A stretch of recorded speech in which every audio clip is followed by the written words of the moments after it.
What are some harmless ways to fuck with people? My dad used to have this game with a friend.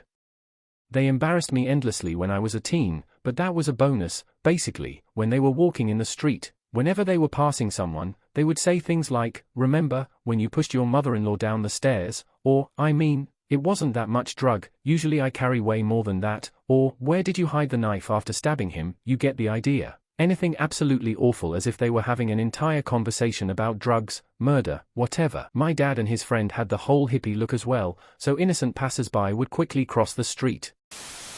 If you ever have a moment with their computer or cell phone, use their search engine to look for a bunch of nonsense products and then erase the search history. The algorithm will think they have an interest in said products and put a bunch of ads recommending them for the next few days.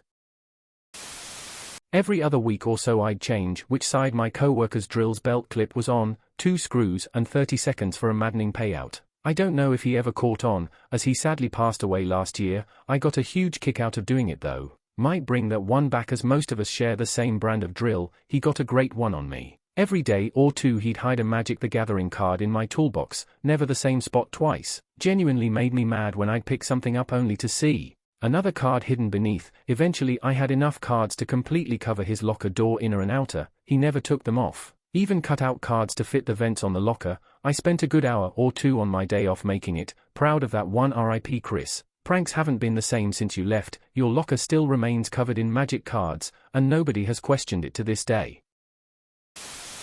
I put a tiny piece of masking tape over my co-worker's mouse laser on April Fool's Day one year, wrote "April Fools" on it. He troubleshot every single thing except examining the mouse. He eventually called IT, who simply turned the mouse over and pointed it out to him. If I know someone is walking a little way behind me, and I turn a corner with nobody else around, I like to run 10 to 20 steps to widen the gap and then laugh to myself, thinking that the person behind me will be confused. I doubt anyone ever notices, but I get a kick out of it every time. My grandpa glued a quarter to his driveway near the sidewalk and sits in his living room and watches people try to pick it up. I didn't know this till I found a quarter in the driveway one time. This has been an inside family joke of ours for 30 years. One time at Thanksgiving, an old aunt was telling a story about being in line at a bank. She said the person in front of her was big, fat, and ugly. She turned to my mom, said, "No offense," and then kept on with her story. We spent the night trying to figure out which one of the horrible adjectives was so relevant to my mom that it warranted a "no offense." From then on, whenever someone describes an item as big or fat or ugly, we have to turn to one of our family members and say, "No offense." It's quite charming now. My friend was logged into his Twitter on my tablet, so I kept changing his profile picture to a banana. He thought someone hacked him and tweeted about it. I replied to the tweet using his profile. It got so bad he was arguing with himself on Twitter. Whenever I visit my extended family across the country, I bring a bag full of random remotes that I don't use anymore. Just random remotes that go to old DVRs or anything really. Just hide them around their house. They only recently caught on.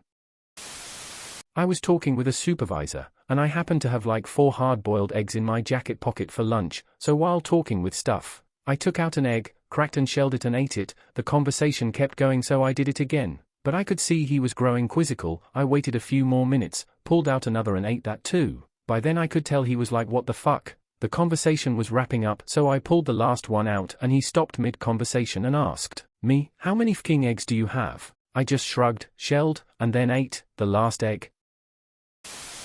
My neighbor got an expensive new camera for his front door, randomly. For the last several months, I have covered myself in a black cloak, including face, crawled up into camera view, and left a random harmless object, a carrot, spool of thread, 3 ink pens with the caps mixed up, dumb meaningless things, on camera. A dark shape appears and disappears, leaving a random object behind. It is driving his silliest crazy. My grandpa does this thing where he stops in the busy street and starts staring into the sky as if he's seen something amazing. It doesn't take long for other people to stop and stare too. Once his reaches critical mass, he quietly slips away chuckling to himself.